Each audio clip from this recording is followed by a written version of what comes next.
जादुई झरना। किसी समय की बात है, एक छोटे से राज्य में एक निर्धन युवक अर्जुन रहता था।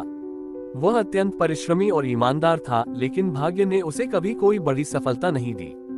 अर्जुन जंगल से लकड़ियां काटकर बेचता था, जिससे उसकी गुजर बसर होती थी।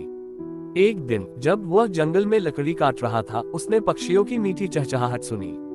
उसे लगा जैसे वे उसे किसी और जाने का संकेत दे रहे हों। उत्सुकतावश वह उन पक्षियों का पीछा करने लगा।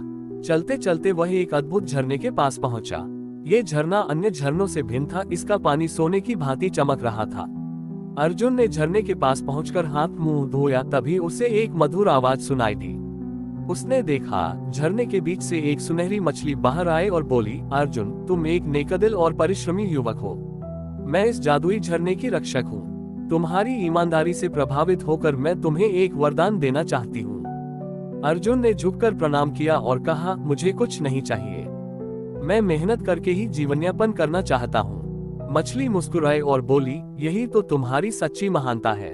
लेकिन यह वरदान तुम्हारी मेहनत को सफल बनाने में मदद करेगा। ये झरना तुम्हारी सच्ची जरूरतों को पूरा करेगा, लेकिन लालच करने पर अपना प्रभाव खो देगा।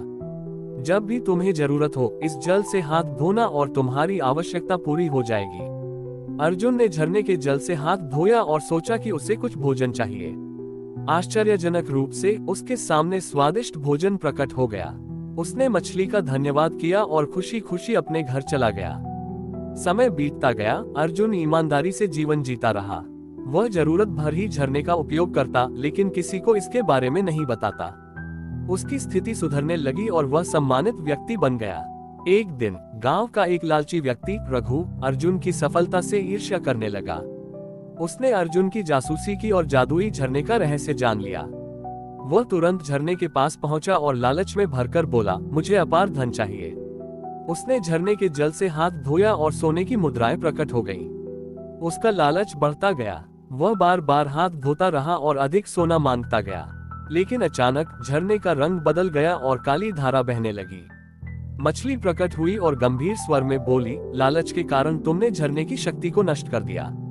अब ये झरना हमेशा के लिए सूख जाएगा। रघु ने पछताते हुए क्षमा मांगी, लेकिन बहुत देर हो चुकी थी। झरना लुप्त हो गया और उसकी सारी सोने की मुद्राएं भी धूल में बदल गईं। अर्जुन को जब ये समाचार मिला तो वह अत्यंत दुखी हुआ, लेकिन उसने हिम्मत नहीं हारी। उसने लोगों को सिखाया कि ईमानदारी और परिश्रम ही सच्चा धन है। अर्जुन का जीवन सरल लेकिन संतोषजनक बना रहा और वह अपने नेक कर्मों से हमेशा याद किया जाता रहा। सीख, सच्ची सफलता मेहनत और ईमानदारी से ही मिलती है। लालच हमेशा विनाश का